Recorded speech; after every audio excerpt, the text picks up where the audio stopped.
Thunder rumbled outside as rain pelted against the bedroom windows of the Westchester County mansion. Sarah Mitchell stood in her kitchen, watching her coffee grow cold while morning light struggled through the storm clouds.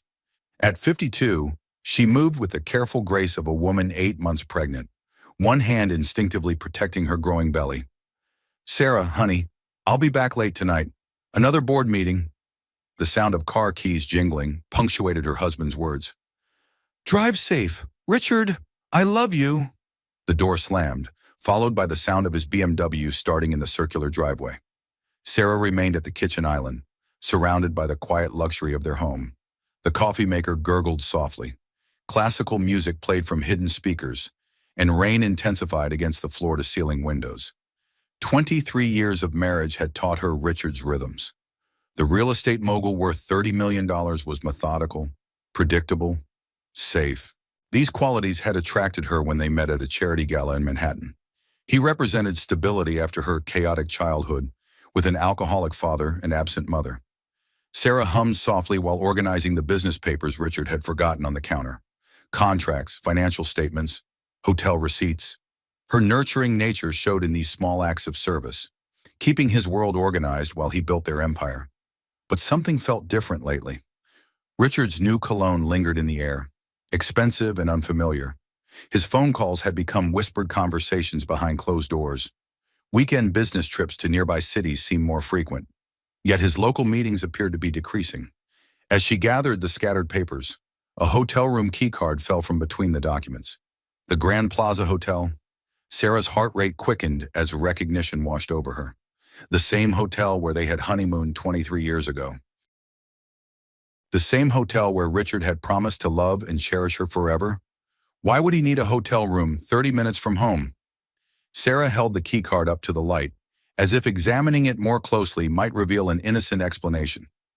Business meetings happened in hotels all the time. Client dinners, conference rooms. Her rational mind provided reasonable explanations, but her intuition whispered warnings she did not want to hear. She thought about the past few months of their marriage. Richard's excitement when they discovered the unexpected pregnancy had seemed genuine. His gentle hands on her growing belly, his promises about being a better father this time around. Their daughter Jessica was grown and married, living in California with her own family. This baby represented a second chance for both of them, but the late nights had increased since her second trimester began. The mysterious phone calls, the new attention to his appearance. Richard had always been well-groomed, but lately he seemed to spend more time in front of the mirror, trying on different shirts, asking her opinion about cologne. Sarah placed the keycard on the granite countertop and stared at it. The Grand Plaza Hotel, room 407. The numbers were printed in gold foil against the black plastic. Her phone buzzed with a text message from her best friend Melissa. "Coffee later, need girlfriend time before this baby arrives, and you disappear into mommy mode for the next 18 years? Sarah smiled despite her growing unease. Melissa had been her anchor through every major life event since college. Her rapid-fire speech and blunt honesty provided the perfect counterbalance to Sarah's more measured approach to life. She typed back, "Yes, need to talk. Something strange happened this morning." The rain continued to pound against the windows as Sarah moved through her morning routine. Prenatal vitamins with orange juice. Light stretching exercises recommended by her doctor. Checking items off her baby preparation list. The nursery was nearly complete, painted in soft yellow with white furniture and carefully chosen decorations. Richard had been genuinely excited about preparing the space. He had assembled the crib himself, insisting he wanted to build something with his own hands for their child. He had hung the mobile, positioned the rocking chair near the window, and spent hours discussing names while they folded tiny clothes together. How could the man who created that sacred space be hiding hotel room keycards in his briefcase? Sarah tried to push the thought away, but it lingered like the storm clouds outside.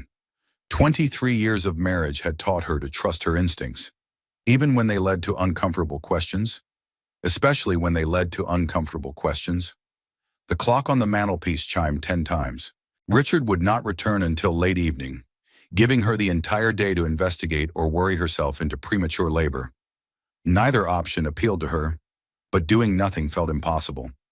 She picked up the keycard again, turning it over in her hands.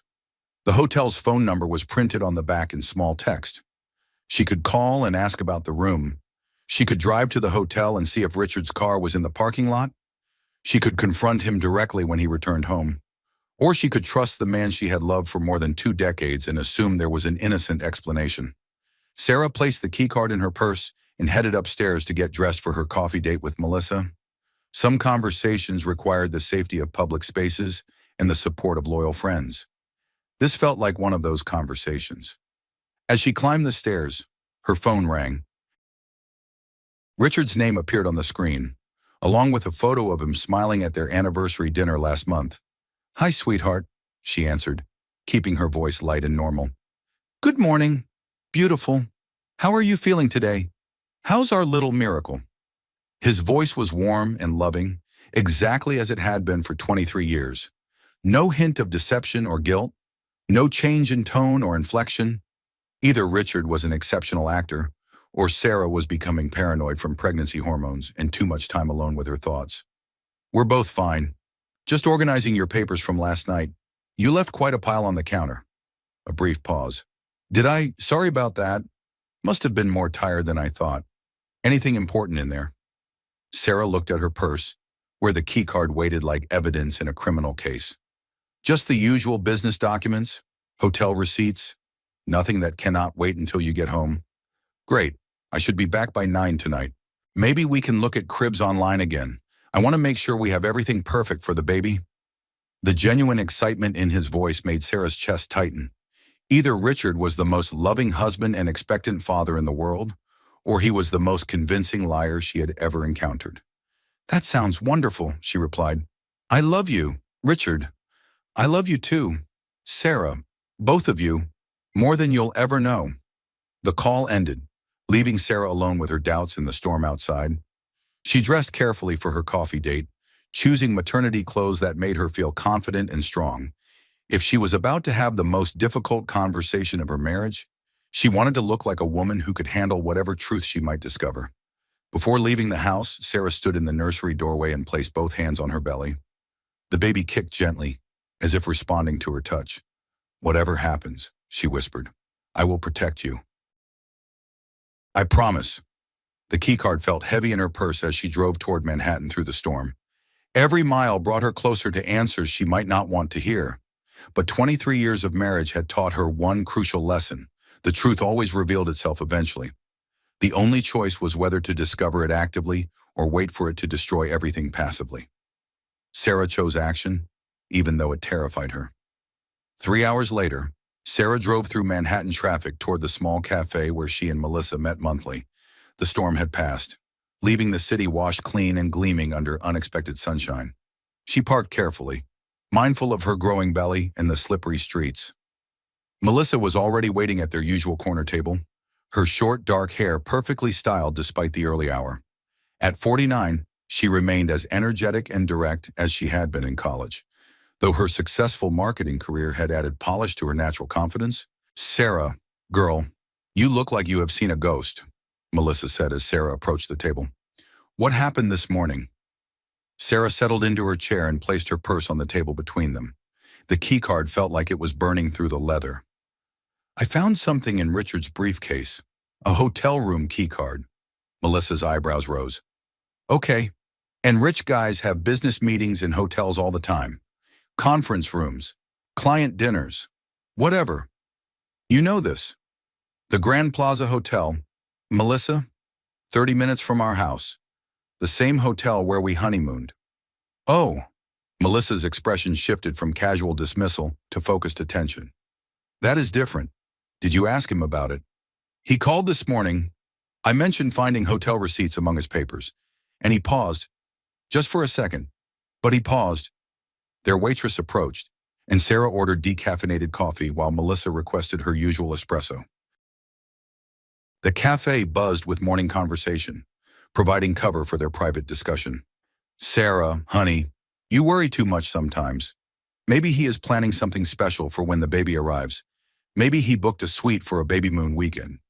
Maybe he met a client there for dinner and forgot to mention it." Sarah wanted to believe her friend's rational explanations. She had built her entire adult life on trusting Richard's integrity and devotion. Questioning that foundation felt like questioning her own identity. "Tell me about the other changes you mentioned." Melissa continued. The phone calls, the late nights, all that. Sarah thought carefully before responding. He has always worked long hours, but lately the pattern is different. He used to call throughout the day, checking in, sharing funny stories from meetings.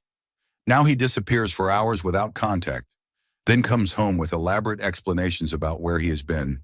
Kanana, what kind of explanations? Detailed ones. Too detailed, like he rehearsed them. Last week he told me about a 3-hour lunch meeting with potential investors from Chicago. He described the restaurant, the food they ordered, even the conversation topics. But when I asked follow-up questions the next day, his answers did not match the original story. Melissa leaned forward, her marketing instincts engaged. People who lie often over-explain to sound more credible. It is actually a red flag in client presentations. What else? New cologne, expensive clothes I did not recognize. He has always been well-dressed, but lately he seems to be trying harder, and his phone behavior has changed completely. How so? He used to leave it charging in the kitchen overnight. Now he takes it to bed and keeps it face down on his nightstand. He used to answer calls in front of me. Now he steps outside or goes into his office and closes the door. Their coffee arrived, providing a momentary break in the conversation. Sarah added cream and sugar while organizing her thoughts. Speaking her concerns aloud made them feel more real and more frightening. Sarah, these could all be innocent explanations. Maybe he is planning a surprise for you. Maybe work stress is making him more private. Maybe he is worried about being a good father and overcompensating in other areas of his life. Maybe, Sarah agreed. But my instincts are telling me something else. And after 23 years of marriage, I trust my instincts. Melissa studied her friend's face carefully. What are you thinking about doing? I do not know yet. Confront him directly. Call the hotel, hire a private investigator. Whoa, slow down. You are 8 months pregnant with your husband's baby. This is not the time for dramatic confrontations or private investigators. Take a breath and think logically. Sarah appreciated Melissa's practical approach, but logic felt insufficient when her entire world might be crumbling. What would you do if you were in my situation? Honestly, I would probably do exactly what you are doing. Drive myself crazy with worry, analyze every conversation for hidden meanings, and eventually work up the courage to demand answers. They sat in comfortable silence for several minutes, watching pedestrians hurry past the cafe windows. Sarah thought about her life with Richard, searching for signs she might have missed or misinterpreted. Their courtship had been traditional and romantic. Richard had pursued her patiently, winning over her skeptical friends and her overprotective older sister. He had proposed on the anniversary of their first date, with a ring he had designed specifically for her. Their wedding had been elegant and intimate, surrounded by family and close friends. The early years of marriage had been blissful. Richard built his real estate empire while Sarah managed their home and raised Jessica. She had been content with traditional gender roles, finding fulfillment in supporting Richard's ambitions and creating a stable family environment. But perhaps that contentment had made her complacent. Perhaps she had stopped paying attention to changes in their relationship dynamics. Perhaps she had been so focused on being the perfect wife that she had forgotten to be a vigilant partner. Remember when Jessica was born? Sarah asked suddenly. Of course. You called me from the hospital at 3 a.m, crying because you had never been so happy and terrified at the same time. Richard missed her first steps because of a business deal in Chicago. I told myself that providing for our family was more important than being present for every milestone. I convinced myself that his absence demonstrated love, not neglect. Melissa nodded. And now you are wondering if you were naive. I am wondering if I have been naive for 23 years.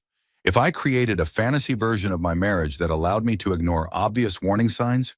Sarah, even if Richard is having an affair, that does not mean your entire marriage was a lie. People change. Circumstances change. Middle-aged men sometimes make stupid decisions that have nothing to do with their wives. The possibility of an affair hung between them like a physical presence. Neither woman had spoken the word directly, but both understood the implications of secret hotel rooms and changed behavior patterns. What if he is? Sarah asked quietly. What if my husband is having an affair while I am carrying his child? Then you deal with it. You make decisions based on what is best for you and the baby. You do not let anyone, including Richard, make you feel like you deserve betrayal or abandonment. Sarah's phone buzzed with a text message. Richard's name appeared on the screen, along with a photo of a beautiful wooden rocking chair. Found this antique rocker at an estate sale. Perfect for the nursery. Cannot wait to show you tonight. Love you both. The message was sweet, thoughtful, and exactly the kind of gesture that had characterized their relationship for 2 decades. Sarah showed the screen to Melissa, who read it with a puzzled expression.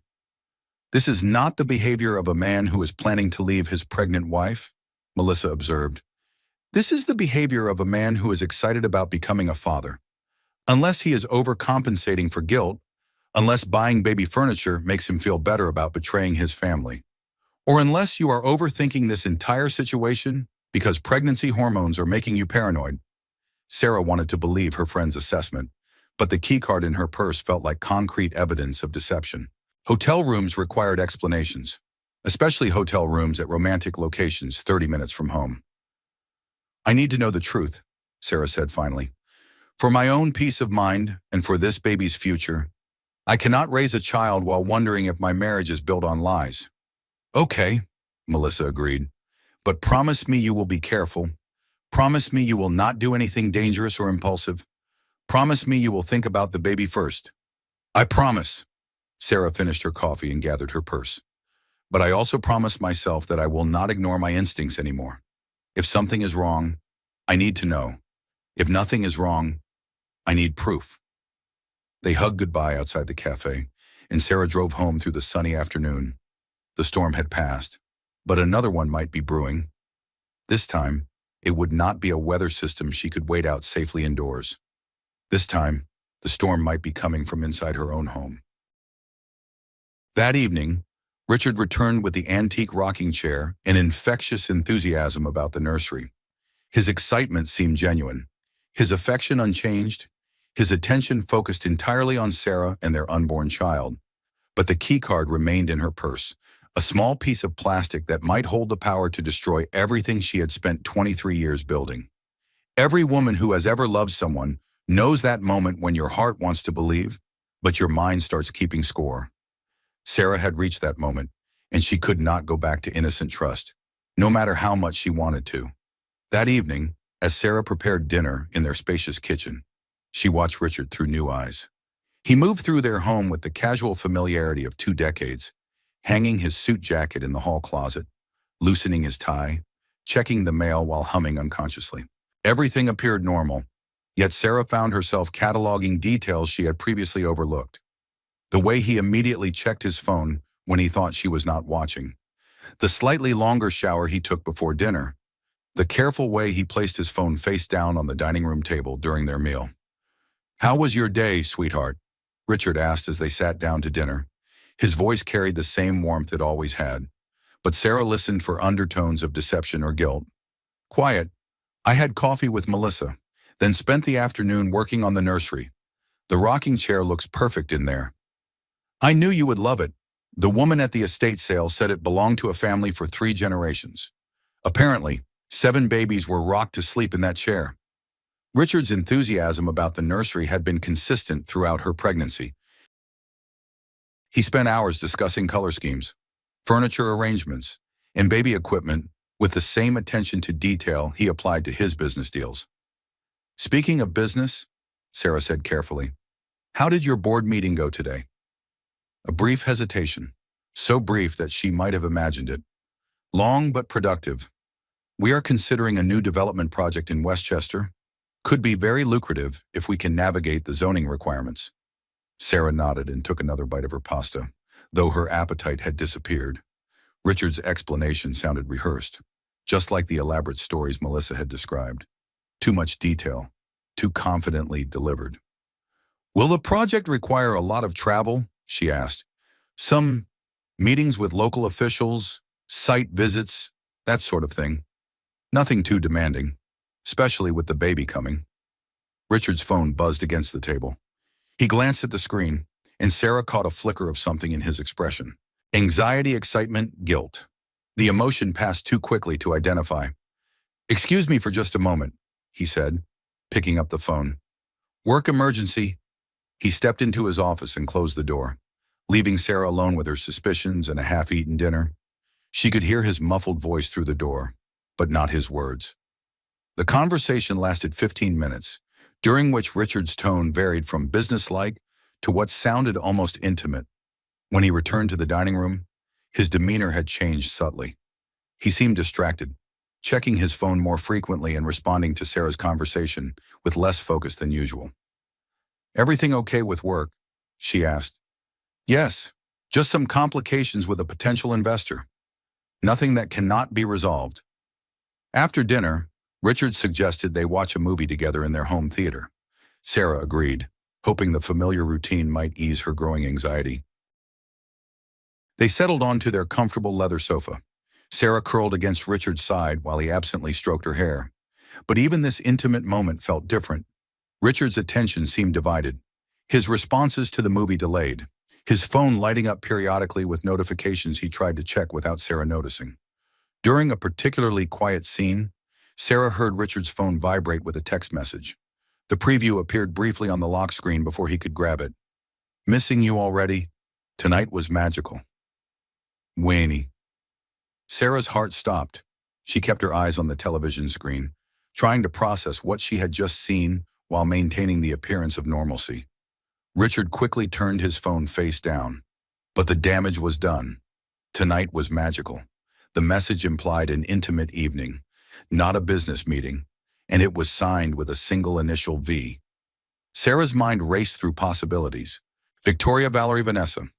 The name mattered less than the obvious implication. Richard had spent the evening with another woman, and that woman felt comfortable sending romantic messages to Sarah's husband. "I think I will go to bed early," Sarah said, keeping her voice steady despite the turmoil in her chest. "The baby is making me extra tired tonight." "Of course, sweetheart. I will be up in a few minutes. Just want to finish this email." Sarah kissed Richard goodnight, marveling at her ability to maintain normal behavior while her world crumbled around her. She climbed the stairs slowly, one hand on the railing for support and the other protectively covering her belly. In their master bedroom, Sarah sat on the edge of the bed and tried to think rationally. The text message could have an innocent explanation. Richard knew many women through his business dealings. Perhaps the message referred to a successful business dinner or productive meeting? But the wording felt personal, intimate, romantic. "Missing you already" suggested recent physical separation from someone Richard spent significant time with.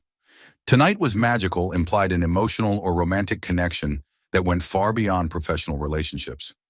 Sarah thought about the hotel keycard in her purse downstairs, the Grand Plaza Hotel, where she and Richard had honeymooned 23 years ago, where they had promised to love and cherish each other forever, where another woman apparently thought she had spent a magical evening with Sarah's husband. 23 years of marriage teaches you someone's rhythms, and Richard's were all wrong. The late showers, the secretive phone calls, the elaborate explanations for simple questions, the new cologne that lingered in their bedroom long after he left for work. Sarah changed into her nightgown and brushed her teeth mechanically, her mind spinning through the implications of what she had discovered. If Richard was having an affair, how long had it been going on? Was this his first betrayal? Or had there been others she had missed, most importantly? What did this mean for their unborn child and their future together when Richard finally came upstairs? Sarah pretended to be asleep. She listened to him move through their bathroom routine, noting that he spent more time than usual checking his phone. His shower ran longer than normal, and she could hear him humming softly, a habit that usually indicated good mood or excitement. Sarah lay still as Richard slipped into bed beside her, his familiar weight causing the mattress to dip slightly. He settled into his usual position, but instead of immediately falling asleep, she could sense his wakefulness in the darkness. After several minutes, she heard him pick up his phone from the nightstand. The soft glow of the screen illuminated his face as he typed what appeared to be a lengthy message. Sarah watched through barely opened eyes as Richard composed and deleted several versions of whatever he was writing. Finally, he sent the message and placed his phone back on the nightstand. Within moments, Sarah heard the soft buzz of a reply. Richard read it quickly, then deleted both messages from his phone before settling back into his pillow. The care he took to erase the conversation confirmed Sarah's worst fears. Innocent business communications did not require such secrecy. Devoted husbands did not need to hide their correspondence from their pregnant wives. Sarah remained motionless until Richard's breathing settled into the deep rhythm of sleep. Only then did she allow herself to cry silently into her pillow, tears of betrayal and heartbreak that she muffled to avoid waking the man who had promised to love and protect her forever. She thought about their baby, growing peacefully inside her while Sarah's world collapsed around them both. This child deserved better than parents whose marriage was built on lies and deception. This child deserved a father who was present and faithful, not distracted by secret relationships in romantic hotel rooms. Sarah placed both hands on her belly and made a silent promise to her unborn daughter or son. She would discover the truth about Richard's behavior, no matter how painful that truth might be. She would make decisions based on facts, not fear or wishful thinking, and she would protect this baby from the consequences of adult betrayal and selfishness, even if that meant protecting the child from its own father. The next morning would bring new challenges and difficult decisions, but for now, Sarah lay in the darkness beside her husband and tried to remember what it felt like to trust the man sleeping next to her. That feeling seemed like something from another lifetime, before hotel keycards and mysterious text messages had shattered her faith in the life they had built together. The next morning, after Richard left for another mysterious meeting, Sarah sat in her kitchen staring at her phone. The hotel keycard lay on the granite countertop beside her coffee cup, a small piece of plastic that had become the center of her universe. She had spent the sleepless hours after midnight planning her next steps. Confronting Richard directly felt premature without more evidence, but doing nothing while her marriage potentially crumbled around her felt impossible.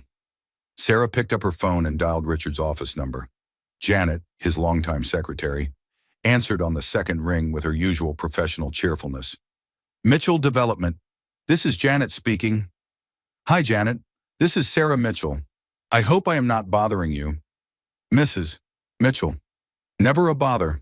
How are you feeling? When is that baby due? 6 weeks to go, and I am feeling well. Thank you. I was wondering if you could help me with something. Richard mentioned having several important meetings yesterday, but I forgot to ask him about the details. Was he in the office much?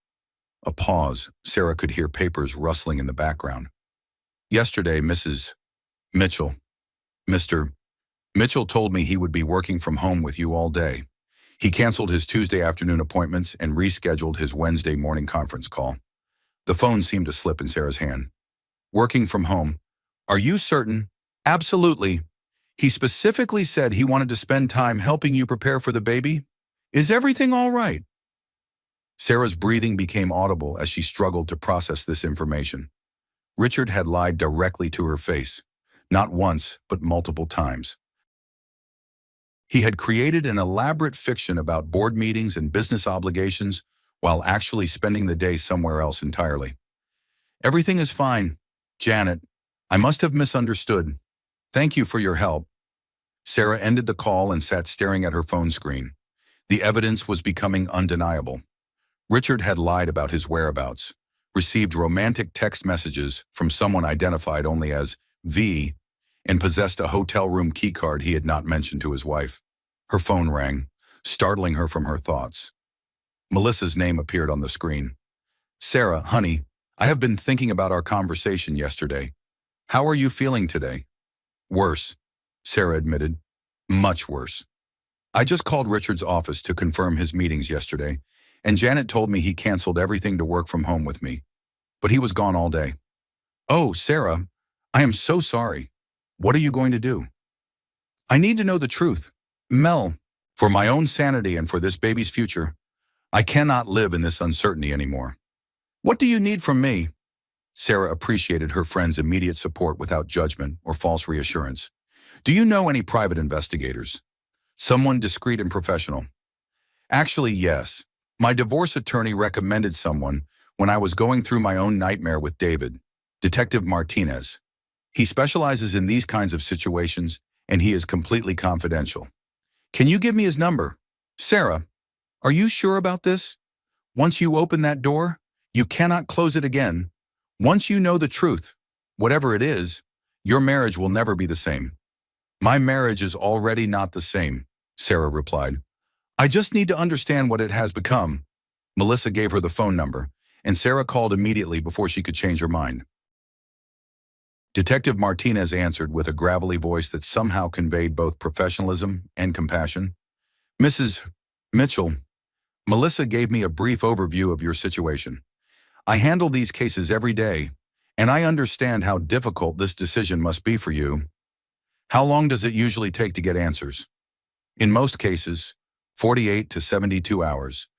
Are you prepared for what we might find? Sarah thought about her unborn child, her 23 years of marriage, and the life she had built on assumptions that might be completely false. Detective Martinez, I am 8 months pregnant, and my husband is lying to me about where he spends his days. I am prepared for anything that helps me understand my situation. I will need some basic information.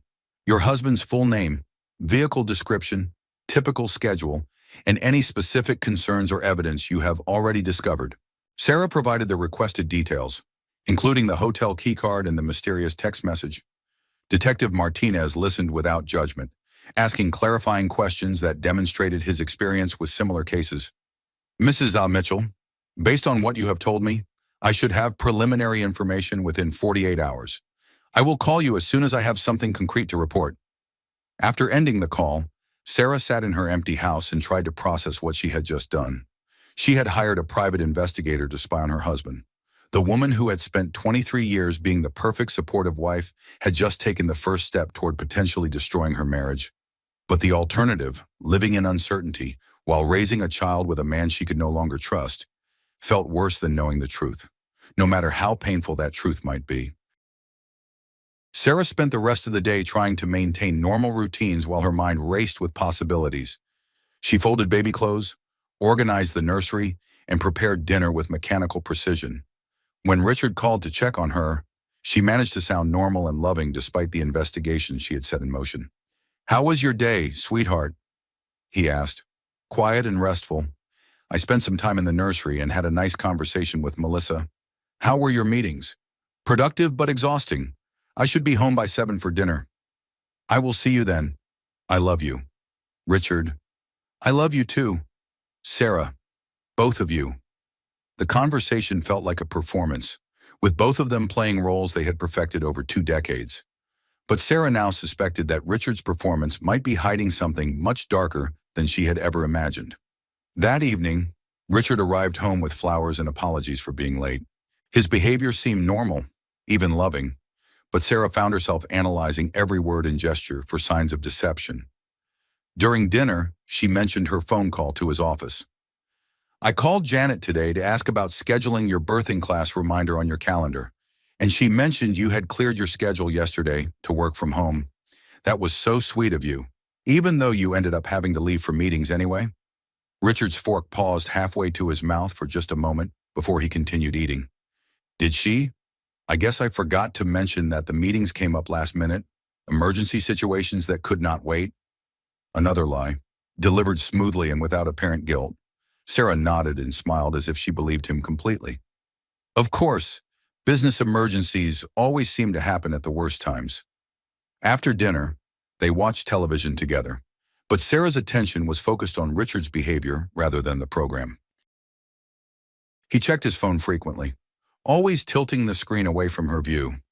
When it buzzed with notifications, he immediately silenced it without reading the messages. Around 10 o'clock, Richard excused himself to take a business call in his office. Sarah could hear his voice through the closed door, but the tone sounded more personal than professional. The conversation lasted nearly 30 minutes, during which Richard's voice ranged from businesslike to what sounded almost tender. When he returned to the living room, Richard seemed distracted and slightly agitated. "Everything okay?" Sarah asked. "Just some complications with the Westchester project. Nothing that cannot be resolved with a few strategic meetings." "Will that require more travel?" "Possibly. I might need to be out of the office more frequently over the next few weeks." Sarah nodded as if this explanation made perfect sense, while mentally noting that Richard was already laying the groundwork for more absences. More opportunities for mysterious meetings and romantic hotel room encounters. That night, as they prepared for bed, Sarah watched Richard's nighttime routine with new awareness. He spent extra time in the bathroom, emerged wearing cologne, and placed his phone on his nightstand with the screen facing down. When they settled into bed, Richard reached for Sarah with familiar affection, but she found herself unable to respond naturally to his touch. How could she be intimate with a man who might be betraying their marriage? How could she trust his whispered endearments when he was likely whispering similar words to another woman? "Are you feeling all right?" Richard asked, sensing her withdrawal. "Just tired. The baby is active tonight." Richard placed his hand on Sarah's belly and smiled when he felt the baby kick. "Our little fighter. I cannot wait to meet this child." The genuine love in his voice confused Sarah more than outright coldness would have. How could Richard be an adoring, expectant father and a cheating husband simultaneously? How could he compartmentalize his life so effectively that betrayal and devotion coexisted without apparent conflict? Sarah fell asleep wondering if she would ever understand the man she had married, or if 23 years of marriage had been built on an illusion she was only now beginning to see through. Tomorrow would bring more answers from Detective Martinez. Tomorrow would move her closer to the truth she both needed and dreaded to discover. 48 hours felt like 48 years. Sarah moved through her daily routines mechanically, her mind constantly focused on Detective Martinez and what he might be discovering about her husband's secret life. She attended her prenatal yoga class, met with her obstetrician, and prepared for the baby's arrival, all while anxiety gnawed at her like a physical ache. Thursday morning brought her weekly prenatal appointment with Dr. Patricia Chen, who had been her physician for 15 years. Dr. Chen's calm professionalism and gentle manner had guided Sarah through her pregnancy with Jessica, and now this unexpected late-in-life baby. "Everything looks perfect. Sarah," Dr. Chen said as she reviewed the ultrasound images. "Baby's heart rate is strong, growth is exactly on track, and your blood pressure is good despite the stress you mentioned feeling lately." "About that stress," Sarah began carefully, "how much can emotional turmoil affect the baby?" Dr. Chen set down her clipboard and studied Sarah's face with the attention of someone who had counseled thousands of women through pregnancy complications. "Moderate stress is normal during pregnancy and usually does not harm the baby. But chronic severe stress can sometimes lead to complications. What kind of emotional turmoil are you experiencing?" Sarah considered how much to reveal. Dr. Chen was bound by patient confidentiality, but discussing her marital problems with Richard's golf partner's wife felt risky. Marriage stress, nothing dangerous, just uncertainty about some major life decisions. "Are you sleeping well? Eating regularly? Feeling supported by your husband and family?" "Sleeping has been difficult lately. My mind races at night, and I am not sure how much support I can count on from Richard right now." Dr. Chen made notes in Sarah's chart while speaking in her characteristic calm tone. "Sarah, you are 36 weeks pregnant. This baby could arrive at any time over the next 6 weeks. It is crucial that you minimize stress and maximize support during this period." "I understand. I am trying to resolve the issues that are causing stress." "Good. And Sarah, if you need professional counseling or support services, I can provide referrals. Many women find individual therapy helpful during major life transitions." Sarah nodded, though she suspected that therapy would not solve the problem of a potentially unfaithful husband. Only truth could address that issue, and truth was what Detective Martinez was hopefully uncovering. After her appointment, Sarah drove to her prenatal yoga class at an upscale studio in Manhattan. The weekly class had become a sanctuary of calm during her pregnancy, providing both physical relief and connection with other expectant mothers. But today, as Sarah changed into her yoga clothes in the locker room, she overheard a conversation that shattered any remaining hope for innocent explanations. "Did you see Richard Mitchell at the Grand Plaza yesterday?" One woman asked another. "He was all over some young brunette in the hotel lobby." Sarah's blood turned to ice. She stood frozen behind the row of lockers, listening to the conversation while her world collapsed around her. "The real estate guy, but his wife is pregnant," the second woman replied. "I know, it made me sick. They were practically eating each other's faces right there in the lobby. Some people have no shame." "How awful for his wife. She seems like such a nice woman." "She is. I met her at a charity luncheon last month. She was glowing and talking about how excited her husband was about their new baby." Sarah's water bottle slipped from her hands and clattered against the floor. Both women looked in her direction, but she ducked behind the lockers before they could see her face. Her breathing became ragged as she processed what she had just heard. Richard had been seen with another woman at the Grand Plaza Hotel, the same hotel where the mysterious keycard had come from. They had been displaying public affection in the lobby, showing no concern for Richard's reputation or marriage. Sarah's phone buzzed with a text from Melissa. "How are you holding up thinking about you?" Sarah typed back with shaking hands. "Emergency. Can you pick me up at yoga studio? I cannot drive right now." "On my way. Be there in 15 minutes. Sarah skipped the yoga class and waited in the parking lot, her mind spinning with the implications of what she had overheard. Random women at her yoga studio had witnessed Richard's affair before his own wife had confirmed it. The betrayal was public knowledge while Sarah had been living in ignorant bliss. When Melissa arrived, Sarah collapsed into the passenger seat and recounted the overheard conversation. Melissa listened with growing anger and concern. "Sarah, honey, I am so sorry. I know how much you wanted this to be a misunderstanding." 6 months, Sarah said numbly. Detective Martinez said Richard has been seeing her for 6 months, our entire pregnancy. While I was growing our baby, he was building a relationship with another woman. What did Detective Martinez find out? He called this morning with preliminary information. Richard has been meeting Victoria Sterling twice a week at the Grand Plaza Hotel. She is 28 years old and works at Harrison Marketing. They have been seen together at restaurants, shopping, and apparently making out in hotel lobbies. Sarah's voice broke as she continued. Detective Martinez has photographs. Melissa, photographs of my husband kissing another woman while I am 8 months pregnant with his child. Melissa pulled into a coffee shop parking lot and turned off the engine. She reached over and took Sarah's hands, which were shaking uncontrollably. What do you want to do? I want to disappear. I want to rewind 6 months and pay more attention to the warning signs. I want to protect this baby from growing up in a broken home. Sarah, look at me. You did nothing wrong. Richard made these choices. Richard created this situation. You are not responsible for his betrayal.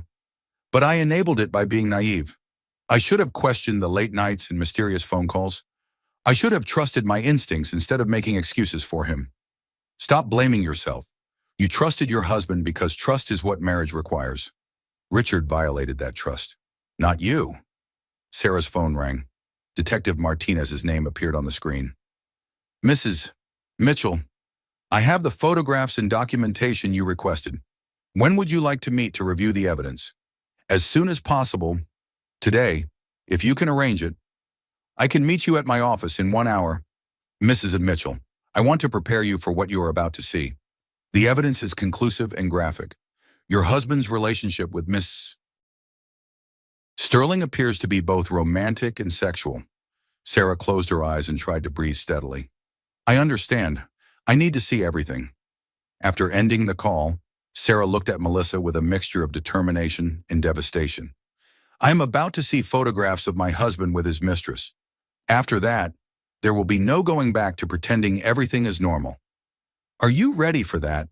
Sarah thought about her unborn child, her 23 years of marriage, and the lies she had been living with for months without realizing it. I have to be ready. This baby deserves a mother who faces reality instead of hiding from it. And I deserve to know the truth about my own life. As they drove toward Detective Martinez's office, Sarah reflected on a conversation she had had with her mother years ago. Her mother had said that every woman reaches a moment when she chooses between the life she planned and the life that is calling her. Sarah had not understood what her mother meant at the time. Now, 36 weeks pregnant and driving toward evidence of her husband's infidelity, Sarah finally understood. The life she had planned was built on trust, fidelity, and shared commitment to family. The life that was calling her involved single motherhood, divorce proceedings, and starting over at 52 years old. She remembered every woman she had ever known who said they never saw it coming. Now she understood that you do see it coming. You just refuse to believe your eyes until the evidence becomes too overwhelming to deny. Sarah was about to cross that line, and she knew her life would never be the same. Detective Martinez's office occupied the 3rd floor of a nondescript building in Midtown Manhattan. Sarah and Melissa rode the elevator in silence, both women understanding that the next hour would fundamentally change Sarah's life forever. Detective Martinez was a compact man in his 50s with kind eyes and the bearing of someone who had delivered difficult news many times before. His office was spartanly furnished but professional, with certificates and commendations covering one wall. "Mrs. Mitchell, please have a seat. I want to review my findings with you before showing you the photographic evidence." Sarah settled into a leather chair while Melissa took the seat beside her for moral support. Detective Martinez opened a thick manila folder and reviewed his notes. "Your husband, Richard Mitchell, has been conducting an affair with Victoria Sterling for approximately 6 months. Ms. Sterling is 28 years old, single, and works as an account executive at Harrison Marketing. They meet regularly at the Grand Plaza Hotel, usually on Tuesday and Thursday afternoons." Sarah's hands instinctively moved to protect her belly as she processed this information. Tuesday and Thursday afternoons. Those are the days Richard claims to have board meetings. "Ms. Sterling believes your husband is separated from you and planning to file for divorce after the baby is born. He has told her that you are staying together only until the child arrives, at which point he intends to pursue a relationship with her exclusively." The betrayal cut deeper than Sarah had expected. Richard was not only cheating on her, but planning their divorce while she prepared for their child's birth. He was building a future with another woman while allowing Sarah to believe they were building one together. "What else do I need to know?" Detective Martinez hesitated. "Mr. Mitchell has been financially supporting Ms. Sterling. He pays the rent on her downtown apartment and has given her expensive jewelry and clothing. He opened a joint credit card account with her name on it." "How much money has he spent on her?" "Approximately $40,000 over the past 6 months." Sarah felt physically sick. While she had been carefully budgeting for baby expenses and planning their child's future, Richard had been spending their money on his mistress. The financial betrayal felt almost as devastating as the emotional one. "Mrs. Mitchell," Detective Martinez continued gently, "I have photographs that document their relationship. Are you prepared to see them?" Sarah looked at Melissa, who squeezed her hand encouragingly. "Show me everything." Detective Martinez spread a series of photographs across his desk. The first showed Richard and Victoria entering the Grand Plaza Hotel together. Richard's hand on the small of Victoria's back in an intimate gesture. Victoria was indeed young and beautiful, with dark hair and the kind of polished appearance that money could buy. The second photograph showed them at a restaurant, leaning across the table toward each other with obvious romantic chemistry. Richard was smiling in a way Sarah had not seen in years, looking relaxed and happy in a manner that suggested genuine emotional connection. The third photograph captured them kissing passionately in the hotel lobby, Victoria's arms wrapped around Richard's neck while he held her against him. The intimacy was unmistakable and devastating. "There are more," Detective Martinez said quietly, "including photographs of them entering and leaving the hotel room together on multiple occasions." Sarah studied the images while trying to reconcile them with the man who had assembled a crib for their baby and discussed names late into the night. How could Richard compartmentalize his life so completely that he could be a devoted father-to-be in the evening and passionate lover to another woman in the afternoon? "What do you recommend I do with this information?" Sarah asked. "That depends on your goals, Mrs. Mitchell. If you want to save your marriage, confronting your husband with evidence might motivate him to end the affair. If you want to protect yourself financially and legally, you should consult with a divorce attorney before taking any action." Melissa spoke up for the first time. "Sarah, you need to call Catherine Walsh. She is the best divorce attorney in the city, and she specializes in high-asset cases involving infidelity." Sarah nodded while continuing to study the photographs. The woman in the pictures looked confident and sophisticated, clearly comfortable with Richard's wealth and attention. She was everything Sarah had been 23 years ago: young, beautiful, and naive enough to believe in forever. "Detective Martinez, is there anything else I should know? Ms. Sterling appears to be genuinely in love with your husband.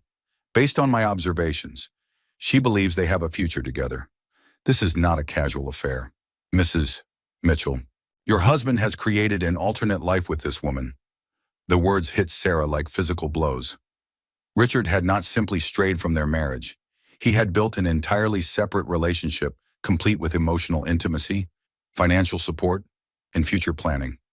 Sarah was not competing with a momentary lapse in judgment, but with a fully realized romance. "Thank you for your thoroughness," Sarah said. gathering the photographs into a neat stack. How much do I owe you for your services? My retainer covers the initial investigation. If you need ongoing surveillance or additional documentation, we can discuss that separately. Sarah and Melissa left the detective's office with copies of all evidence and a clear understanding of Richard's double life. In the elevator, Melissa put her arm around Sarah's shoulders. How are you holding up? I feel like I have been living someone else's life for 6 months. While I was planning our baby's nursery, Richard was planning his escape from our marriage. What are you going to do? I am going to call Catherine Walsh, and then I am going to confront Richard. Not with accusations or emotional drama, but with facts and legal representation. Are you sure you want to confront him while you are this pregnant? The stress could trigger early labor? Sarah considered this concern seriously. At 36 weeks, her baby could arrive safely at any time, but the shock of confrontation might indeed trigger labor complications. I cannot live with this knowledge without addressing it. The stress of pretending everything is normal while knowing about Victoria would be worse than the stress of honest confrontation. They drove to Catherine Walsh's law office, where Sarah made an emergency appointment for the following morning. Catherine Walsh had a reputation for aggressive representation of women in high-asset divorce cases, particularly when adultery was involved. That evening, Sarah returned home to find Richard arranging flowers in a crystal vase, flowers he had presumably bought after spending the afternoon with Victoria. The hypocrisy was almost comical. "How was your day, sweetheart?" Richard asked, kissing Sarah on the cheek with lips that had been kissing another woman hours earlier. "Enlightening," Sarah replied. "I learned some interesting things about trust and marriage and financial responsibility." Richard paused in his flower arranging. "Oh, what kind of things?" "The importance of honesty between spouses, the value of shared commitment to family goals, the devastating impact of betrayal on pregnant women and unborn children." "Sarah, you are starting to worry me." "Are you feeling all right? Is the baby okay?" Sarah looked at her husband of 23 years and marveled at his ability to express concern for her well-being while simultaneously destroying her emotional foundation. "The baby is fine. Richard, I am not sure about us, though." "What do you mean?" "I mean that marriage requires trust, and trust requires honesty. And honesty seems to be in short supply in our relationship lately." Richard set down the flowers and studied Sarah's face carefully. "Has someone said something to upset you? Has Melissa been filling your head with paranoid nonsense again?" The casual dismissal of her concerns and the automatic blame of her best friend confirmed everything Sarah had discovered about Richard's character. He was not just unfaithful, he was manipulative and dishonest in ways that extended far beyond his sexual betrayal. "No one has said anything that was not already obvious to anyone paying attention," Sarah replied. "I just wish I had been paying attention sooner."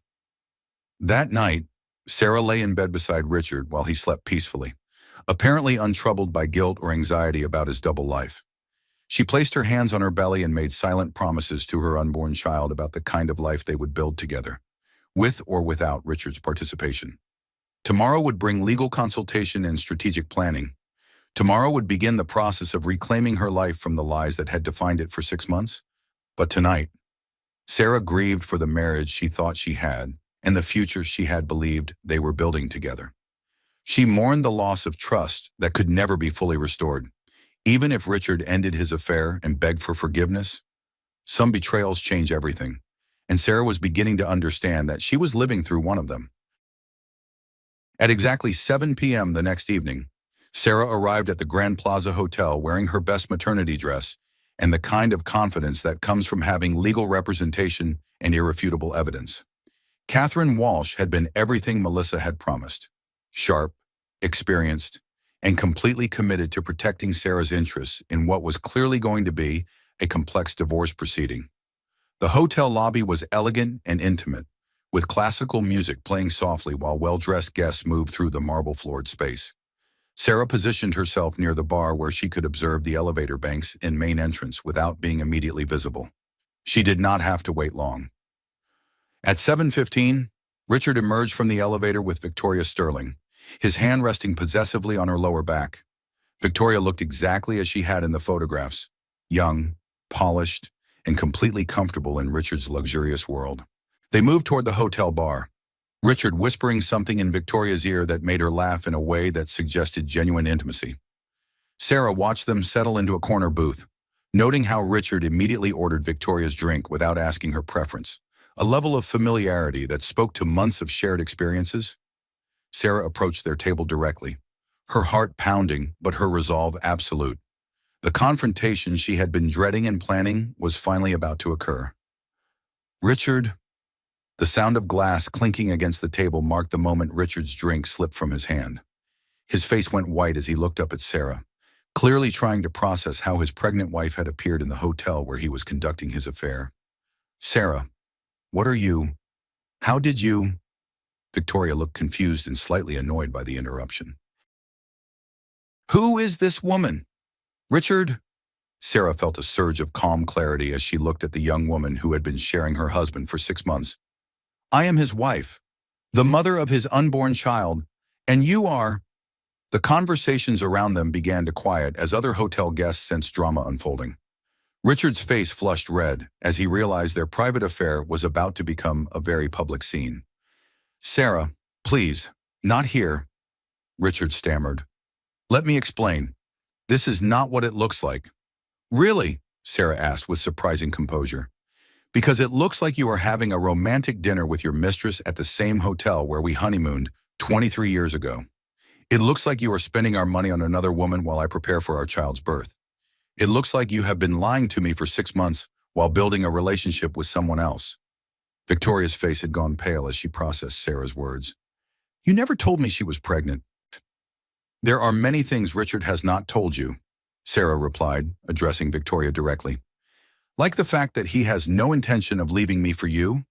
Like the fact that he tells me he loves me every single day, while he tells you the same thing every Tuesday and Thursday afternoon. The public nature of the confrontation was clearly devastating to Richard, who valued his reputation in Manhattan's elite social circles above almost everything else. Hotel guests were openly staring now, some recognizing Richard from business and social functions. Richard, Sarah continued, her voice growing stronger with each word, I want you to explain to Victoria why you bought hotel rooms while I bought baby clothes. I want you to explain how you promised to be a better father while betraying your family. I want you to explain how you spent $40,000 on your mistress while asking me to budget carefully for nursery expenses. Victoria stood up abruptly, her own anger now directed at Richard. You told me you were separated. You said you were only staying in the same house until after the baby was born. Victoria, please, Richard began, but she cut him off. You lied to both of us.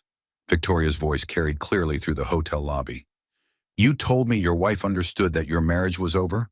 You never mentioned that she was still planning a future with you. Sarah felt an unexpected moment of sympathy for the younger woman, who was clearly as much a victim of Richard's deception as Sarah herself. Victoria, Sarah said more gently, Richard has been telling me that he loves me and cannot wait for our baby to arrive. He assembled the crib in our nursery and discusses baby names with me every night. Whatever he told you about our marriage was a lie designed to keep you available to him without demanding real commitment. Sakram. The humiliation on Richard's face was obvious as his carefully constructed double life collapsed in the most public way possible. Several people in the lobby had taken out their phones, clearly recording or photographing the scene. Sarah, Richard tried again. I made a mistake. I love you. I love our baby. Victoria means nothing to me. The cruel dismissal of Victoria's feelings demonstrated exactly the kind of man Richard had become. Sarah looked at him with a mixture of pity and disgust. Richard, you do not love me. You love the idea of me, the devoted wife who asks no questions and makes no demands, the woman who manages your home while you explore your options with younger women. That woman no longer exists. Sarah turned to Victoria, who was gathering her purse and preparing to leave. Victoria, honey, he will tell you I am crazy and vindictive. He will promise to leave me as soon as the baby arrives. He will say this confrontation proves our marriage is over anyway. Do not believe him. Men who lie to their wives will lie to their mistresses. Victoria paused at the table, looking between Richard and Sarah with an expression of complete disillusionment. You are right. I was young and stupid to believe him. I am sorry. Mrs. Mitchell, I truly did not know the whole truth. After Victoria left, Sarah and Richard stood alone in the hotel lobby, surrounded by curious onlookers and the ruins of their marriage. Richard's desperation was palpable as he realized the full scope of his losses. "Sarah, please, we can work through this. I will end things with Victoria immediately. I will do anything to save our marriage." "Richard, our marriage ended 6 months ago when you chose to build a life with another woman. I am just the last person to find out about it." Sarah walked away from the hotel lobby feeling stronger than she had in months. The confrontation she had dreaded had actually been empowering, forcing Richard to face the consequences of his choices in the most public and humiliating way possible. As she drove home, Sarah reflected on the evening's events. The public nature of the confrontation had been unplanned but perhaps necessary. Richard's reputation in their social circle was now damaged beyond repair, which would limit his ability to manipulate the narrative of their divorce. More importantly, Sarah had reclaimed her voice and her power. For 6 months, she had been an unknowing participant in Richard's deception. Now she was an active agent in determining her own future. The baby kicked strongly as Sarah pulled into their driveway, as if responding to her mother's newfound strength and determination. Whatever challenges lay ahead, Sarah and her child would face them together, free from the lies that had defined their lives for too long. Richard's car was not in the driveway when she arrived home, suggesting he had not yet worked up the courage to face her in private after their public confrontation. Sarah was grateful for the time alone to process what had just occurred and prepare for the next phase of what would undoubtedly be a difficult separation. But for the first time in months, Sarah felt like she was living her own life, rather than a fiction created by someone else's selfish choices. The truth was painful, but it was finally, completely hers. The next morning brought lawyers, photographers, and consequences that rippled through Richard's carefully constructed world like stones thrown into still water. Sarah woke to find 17 missed calls on her phone, some from Richard, others from mutual friends who had heard about the hotel confrontation through Manhattan's surprisingly efficient social gossip network. Catherine Walsh called at 8 a.m. with updates that demonstrated her efficiency and strategic thinking. "Sarah, the hotel incident worked in our favor. Richard's public humiliation has motivated him to seek immediate damage control, which means he is more likely to negotiate fairly rather than drag this through the courts." "What kind of damage control?" "He called my office at 6 a.m. requesting an emergency meeting. His attorney wants to discuss settlement terms before any media attention develops." Apparently, several people at the hotel posted about the incident on social media. Sarah felt a grim satisfaction at Richard's panic. For 6 months, he had controlled the narrative of their relationship through lies and manipulation. Now the truth was public knowledge, and he was experiencing the consequences of his choices. "What should I expect from this meeting?" "Richard will try to minimize his behavior and maximize your culpability. He will claim the affair was a reaction to problems in your marriage. He will suggest that your confrontation proves you are unstable and vindictive. Do not let him manipulate you into accepting blame for his betrayal."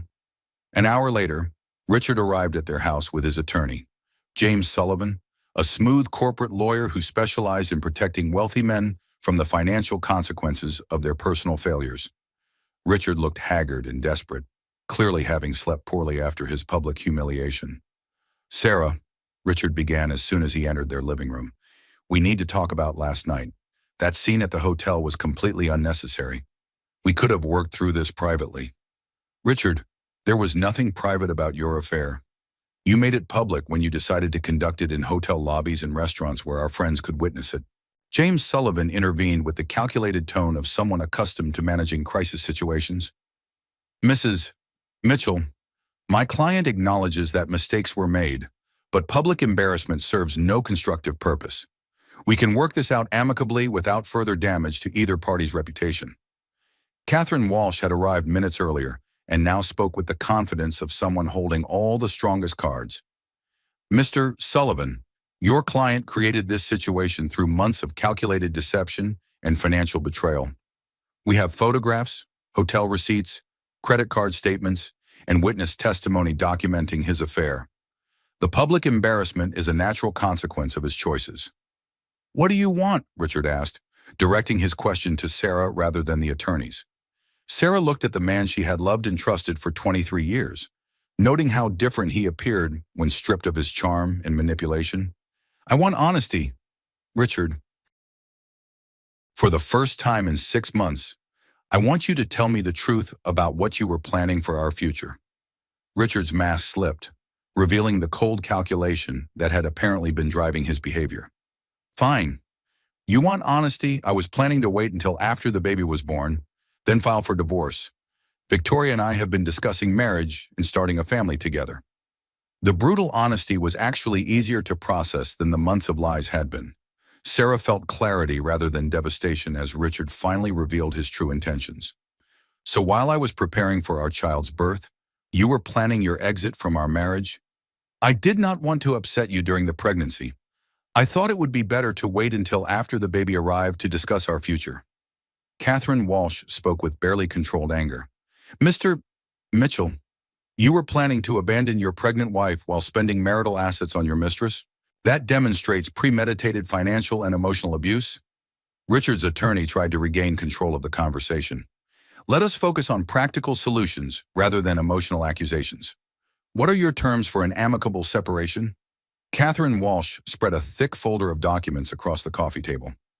Mrs. Mitchell is entitled to 50% of all marital assets, including real estate holdings, business interests, and investment accounts.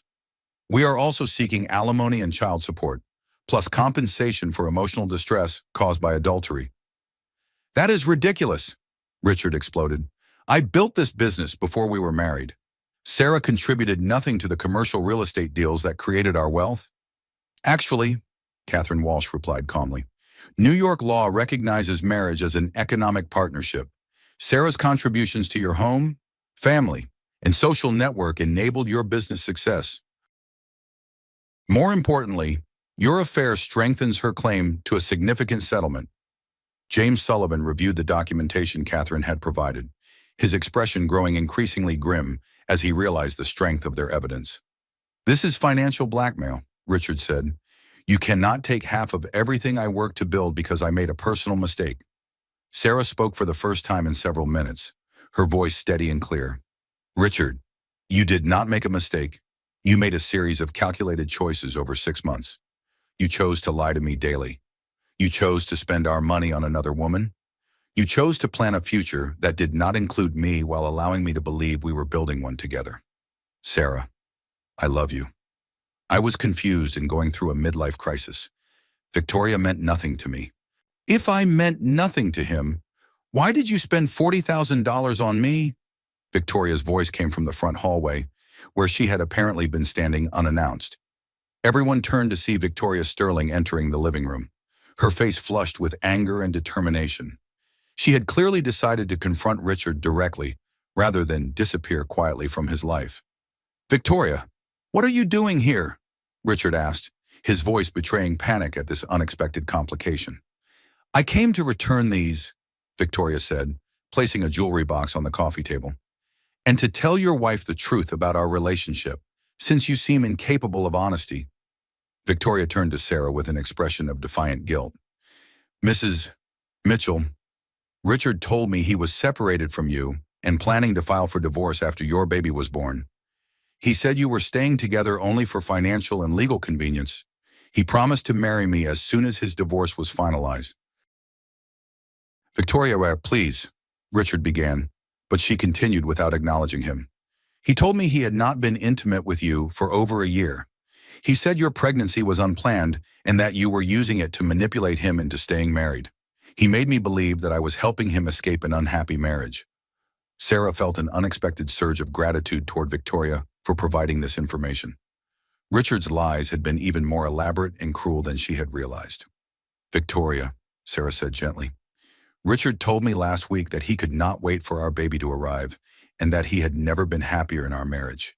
He told me he loved me every single day while apparently telling you the same thing. Victoria's anger shifted entirely toward Richard. You lied to both of us. You made me complicit in destroying a pregnant woman's marriage by telling me it was already over. Richard's desperation was now complete as both women confronted him simultaneously with the full scope of his deception. I was trying to protect everyone. I did not want to hurt either of you unnecessarily. You hurt us both extensively and unnecessarily, Sarah replied. You created a situation where two women who should have been allies became unknowing enemies while you benefited from both relationships. Catherine Walsh had been taking notes throughout this exchange, clearly recognizing the value of Victoria's testimony in strengthening Sarah's case. Ms. Sterling, Catherine said, would you be willing to provide a written statement about Mr. Mitchell's representations regarding his marriage? Absolutely, Mrs. Mitchell. I am truly sorry for my part in this situation. I thought I was in love with a man who was honestly planning to build a future with me. I realize now that I was just another woman he was manipulating for his own gratification. After Victoria left and the attorneys concluded their preliminary negotiations, Sarah found herself alone with Richard for the first time since the hotel confrontation. His facade of control had completely collapsed, revealing the selfish and manipulative man he had apparently always been. Sarah, he said quietly, I know I have made terrible mistakes, but we can work through this. Think about our baby. Think about the family we plan to build together. Sarah looked at Richard and felt nothing but pity for his inability to understand the magnitude of his betrayal. Richard, the family I planned to build was based on love, trust, and mutual commitment. You destroyed that foundation 6 months ago. I cannot rebuild it on lies and manipulation. What happens now? Now we get divorced, you pay appropriate support for your child, and you live with the consequences of your choices. I move forward with my life, and you figure out who you actually are when you are not lying to women who love you. That evening, as Sarah prepared for bed in the house she would soon be leaving, she reflected on the day's revelations. The legal battle would be complex and expensive, but it would also be fair.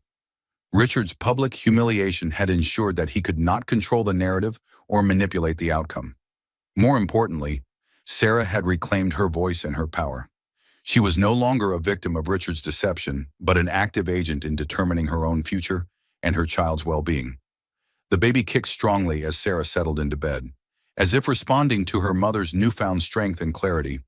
Whatever challenges lay ahead, they would face them together, free from the lies that had defined their lives for too long. 3 weeks later, the settlement negotiations reached their conclusion in Catherine Walsh's downtown office. Sarah sat across from Richard and his attorney, her hands resting protectively on her belly, while legal documents that would reshape both their lives lay spread across the conference table. The intervening weeks had brought a cascade of consequences for Richard's choices. News of his affair had spread through Manhattan's elite social circles with the efficiency of a digital wildfire. 3 major business deals had fallen through when partners expressed concerns about Richard's character and judgment. His membership at the exclusive River Club had been quietly suspended after other members complained about his conduct. Most devastatingly for a man who prized his reputation above almost everything else. Richard had become the subject of gossip and speculation in every social setting where he had previously commanded respect. Sarah, Catherine Walsh announced with satisfaction, we have reached a comprehensive settlement that addresses all of your concerns and protects your financial future. She spread the final agreement across the table for Sarah's review. You will receive the Westchester house, 50% of all marital assets including business holdings and investment accounts, plus substantial alimony and child support. The total value exceeds $12 million. Richard's face remained impassive, but Sarah could see the calculation behind his eyes. He was losing half of everything he had spent 20 years building, plus ongoing financial obligations that would continue for decades. Additionally, Catherine continued, Mr. Mitchell has agreed to establish a trust fund for your child's education and future needs, with an initial funding of $2 million. James Sullivan spoke with the resignation of someone whose client had no negotiating leverage remaining. Our client has also agreed to a comprehensive non-disclosure agreement regarding the circumstances of the divorce, and he will not contest custody arrangements. Sarah would have primary custody of their child, with Richard receiving reasonable visitation rights that could be modified if his behavior became detrimental to the child's well-being. The settlement also included provisions for protecting Sarah and the baby from any attempts at manipulation or harassment. Richard, Sarah said, addressing her soon-to-be ex-husband directly for the first time that day, I want you to understand something. This is not about revenge or punishment. This is about justice and protection. You made choices that betrayed our marriage and threatened our child's security. These consequences reflect the natural result of those choices. Richard's response revealed the arrogance that had probably always existed beneath his charming exterior. You think you have won something? Sarah, I will rebuild everything within 5 years. You will be a single mother struggling to raise a child while I create a new life with someone who actually appreciates what I have to offer. The words stung, but they also confirmed everything Sarah had learned about Richard's character over the past month. He remained incapable of accepting responsibility for his behavior or demonstrating genuine remorse for the pain he had caused. Richard, Catherine Walsh interjected coldly, I would advise you to be more careful with your statements. This settlement is generous considering the evidence we possess regarding your financial and emotional abuse of your wife. After the agreements were signed and the attorneys had concluded their business, Sarah left the law office feeling lighter than she had in months.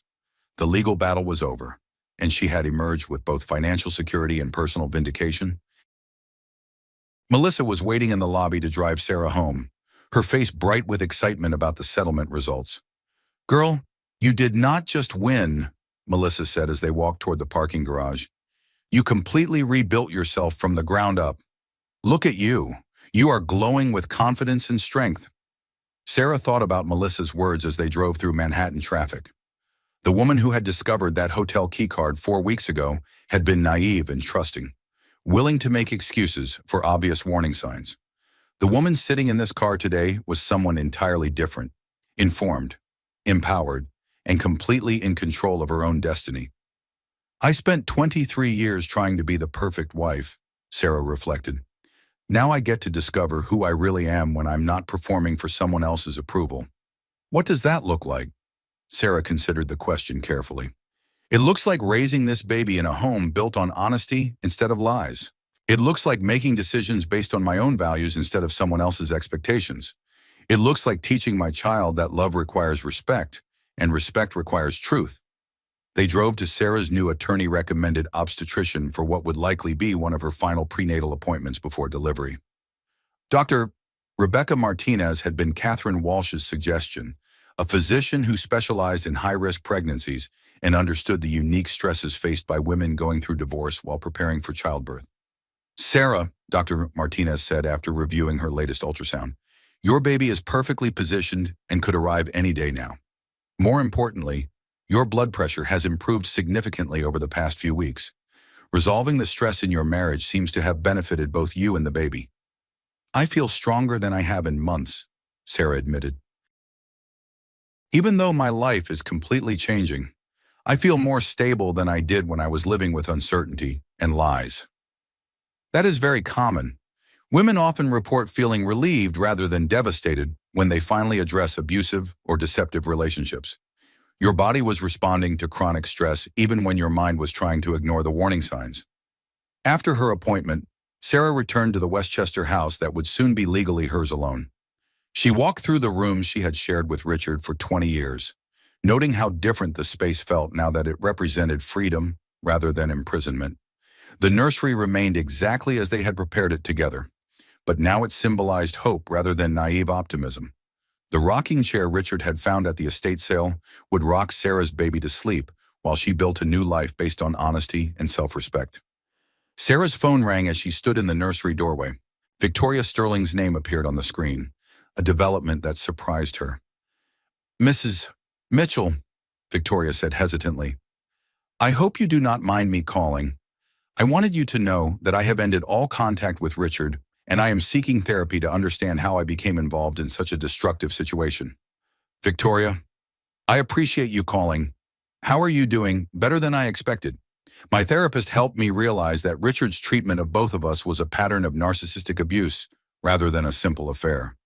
He manipulated us both by controlling information and creating false narratives about our situations.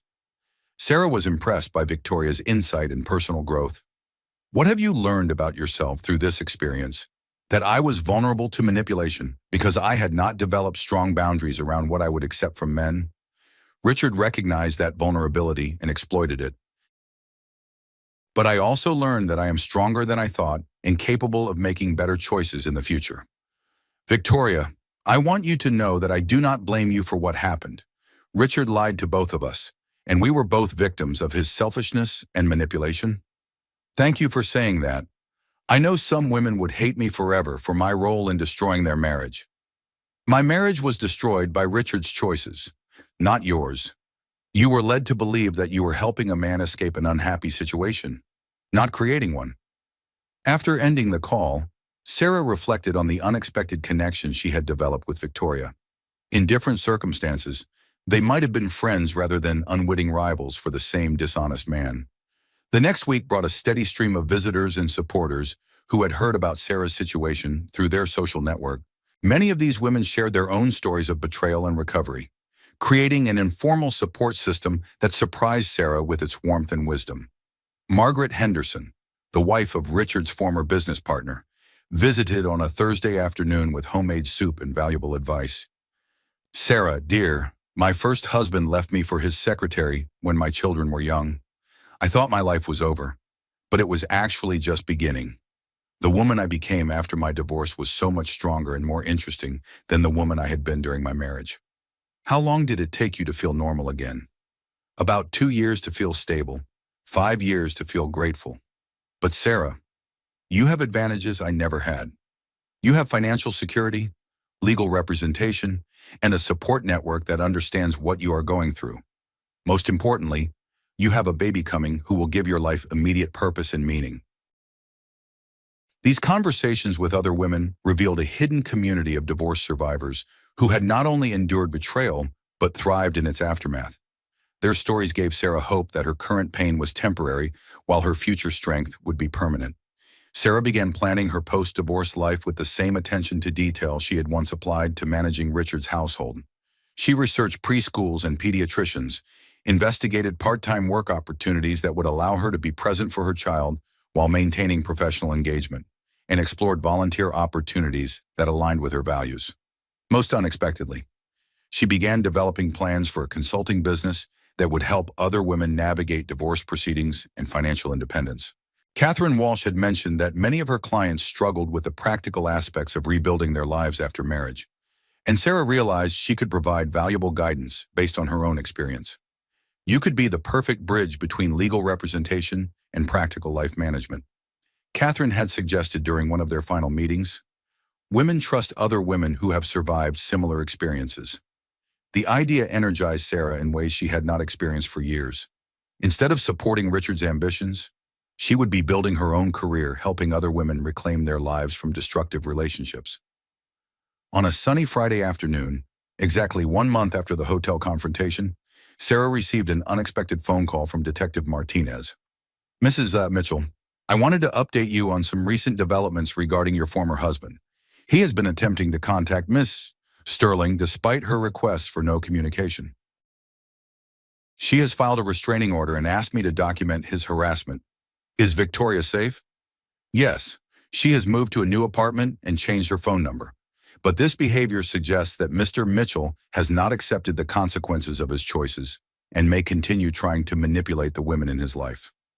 Sarah made a mental note to discuss this information with Catherine Walsh. If Richard was harassing Victoria despite their relationship being over, he might eventually direct similar behavior towards Sarah or their child. "Detective Martinez, thank you for keeping me informed. If Richard's behavior escalates, please let me know immediately." "Absolutely, Mrs. Mitchell. I have been doing this work for 20 years, and I want you to know that you handled this situation with exceptional courage and intelligence. Many women would have made different choices that protected them less effectively." As Sarah prepared for bed that evening, she reflected on the month that had transformed her life completely. The naive wife who had found a hotel keycard in her husband's papers had evolved into a confident woman who understood her own worth and refused to accept treatment that diminished her dignity. The baby kicked strongly as Sarah settled into bed, reminding her that the most important relationship of her life was still growing and developing. In a few weeks, she would hold her child and begin the adventure of single motherhood with financial security, legal protection, and a clear sense of her own strength. Richard had chosen his path when he decided to betray their marriage and build a relationship with another woman. Sarah had chosen her path when she decided to face the truth rather than live with comfortable lies. Both choices had consequences, But only Sarah's choice had led to justice, dignity, and hope for the future. 6 weeks later, Sarah held her daughter Emma in her arms while sunrise painted the hospital room walls with soft gold light. The labor had been swift and uncomplicated, as if Emma was eager to meet the world her mother had carefully prepared for her arrival. "She is perfect, Sarah," Melissa said, leaning over the hospital bed to admire the baby's tiny fingers and peaceful expression. "Look at those little hands. She is going to be strong like her mama." Emma weighed 7 pounds and 2 ounces, with dark hair that reminded Sarah of her own baby pictures and Richard's distinctive nose. Despite everything that had happened between her parents, Emma was a beautiful combination of their best features, unmarked by the adult conflicts that had shaped her earliest months in the womb. Dr. Martinez completed her final examination with professional satisfaction. "Perfect delivery, healthy baby, excellent recovery. You did beautifully, Sarah. Your body was ready for this baby, despite all the stress you have been managing." Sarah gazed at her daughter's face and felt a peace she had not experienced in months. This tiny person represented hope and possibility rather than disappointment and betrayal. Emma would grow up knowing that her mother had chosen courage over comfort, truth over convenience. "Has Richard been notified about the birth?" Melissa asked gently. "Catherine called his attorney this morning. Richard has the right to visit during designated hours, but he cannot stay overnight or make decisions about Emma's care." Sarah had mixed feelings about Richard's impending visit. Part of her wanted to protect Emma from any contact with a man who had proven himself selfish and manipulative. But another part recognized that Emma deserved the opportunity to know her father, even if that relationship would be limited and supervised. Richard arrived at the hospital that afternoon, carrying flowers and wearing an expression of nervous excitement that reminded Sarah of the man she had fallen in love with 24 years ago. He approached Emma's bassinet with genuine wonder, his face softening as he looked at his daughter for the first time. "She is beautiful, Sarah. Absolutely perfect." "She is healthy and strong," Sarah replied, keeping her voice neutral but not hostile. "The doctors say she will probably be able to go home tomorrow." Richard asked permission before touching Emma's tiny hand, a courtesy that surprised Sarah. When Emma's fingers curled around his thumb, Richard's eyes filled with tears that seemed genuine rather than performative. "I know I have lost the right to be part of your life, Sarah, but I want to be a good father to Emma. I want to support her and be present for important moments in her life." Sarah studied Richard's face carefully, looking for signs of manipulation or false sentiment. Instead, she saw what appeared to be authentic emotion and genuine commitment to their daughter. "Richard, being a good father means being consistent, honest, and putting Emma's needs before your own convenience. It means paying support reliably, showing up when you promise to be there, and never using her as a weapon against me. I understand. I know I have made terrible mistakes, but I love this baby. I want to do better for her than I did for our marriage." Sarah hoped Richard's promises were sincere, but she would judge his commitment by his actions rather than his words.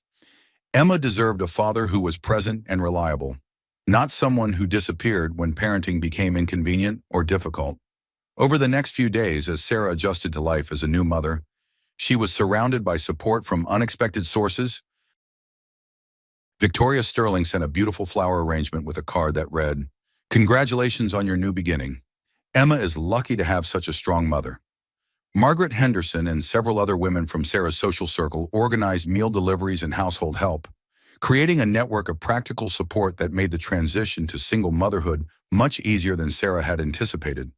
Most surprisingly, Sarah's own mother called from Florida, where she had been living since Sarah's father's death 5 years earlier. "Sarah, honey, I heard about your situation through Margaret. I am proud of you for having the courage to leave a marriage that was not serving you or your baby. I thought you would be disappointed that I could not make my marriage work. Sweetheart, I stayed married to your father for 35 years, despite his drinking and affairs, because I thought divorce was failure. But watching you choose truth over comfort makes me realize that sometimes leaving is the greatest success of all." The conversation with her mother provided healing that Sarah had not expected.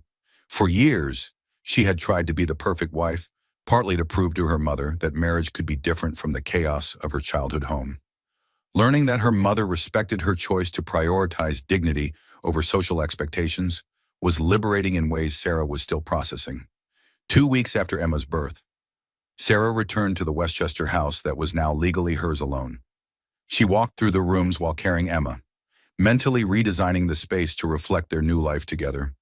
Richard's office would become a playroom. The formal dining room would be converted into a home office where Sarah could develop her consulting business. The master bedroom would be redecorated in colors that Sarah loved, rather than the neutral tones Richard had preferred. Most importantly, the house would be filled with honesty and openness rather than secrets and manipulation. Emma would grow up in a home where difficult conversations were handled with respect rather than deception, where problems were addressed directly rather than ignored or hidden. Sarah's phone rang while she was nursing Emma in the nursery rocking chair. Catherine Walsh's name appeared on the screen. "Sarah, I have some interesting news. Richard's business partner contacted my office yesterday. Apparently, Richard's behavior over the past few months has damaged several important client relationships, and the partnership is being dissolved." What does that mean for Emma's support payments? Richard will still be able to meet his obligations, but his earning potential has been significantly reduced by the consequences of his personal choices. His reputation in Manhattan real estate circles has been severely damaged. Sarah felt no satisfaction at Richard's professional difficulties. His problems were the natural result of his own decisions, not something she had caused or desired. But she was relieved to know that his reduced circumstances would not affect Emma's financial security. "Catherine, I want to ask you about something else. I am thinking about starting a consulting business to help women navigate divorce and rebuild their lives afterward. Do you think there would be demand for those services?" "Sarah, that is a brilliant idea. I have clients every week who struggle with the practical aspects of life after divorce. Legal representation handles the financial and custody issues, but women still need guidance about rebuilding their daily routines, managing their emotions, and creating new identities outside of marriage.